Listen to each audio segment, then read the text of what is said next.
बहुतेक छोटे business owners प्रॉडक्टची किंमत खूप कमी ठेवतात आणि तिथेच अडकतात कायमचे.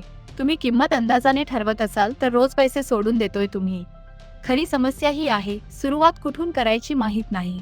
म्हणून कॉम्पिटिटर्स पेक्षा कमी चार्ज करतो आणि कस्टमर्स येतील अशी आशा ठेवतो.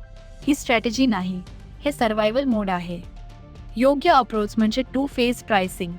फेज 1 मध्ये ब्रेक इव्हन कॉस्ट अधिक छोटा margin, raw material, labour, packaging आणि ओव्हरहेड कव्हर होईल एवढंच. हे अर्ली कस्टमर्स आणतं आणि रिअल मार्केट फीडबॅक देतं. चहाची टपरी 10 रुपीजने सुरू करते, रेग्युलर्स आले की 15 रुपीज करते. तसंच आहे. फेज 2 मध्ये कस्टमर्स काय व्हॅल्यू करतात आणि कॉम्पिटिटर्स काय चार्ज करतात हे समजल्यावर किंमत ग्रॅज्युअली वाढवा, रँडमली नाही.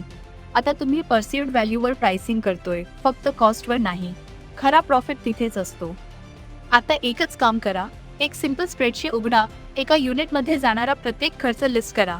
15 to 20% मार्जिन ॲड करा. हा तुमचा फ्लोअर प्राइस आहे. कधीही त्याखाली विकू नका. 60 दिवस टेस्ट करा, मग वर ॲडजस्ट करा.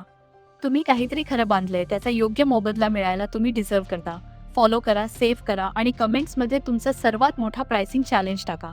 तुमचं उत्तर आमचा पुढचा व्हिडिओ असेल.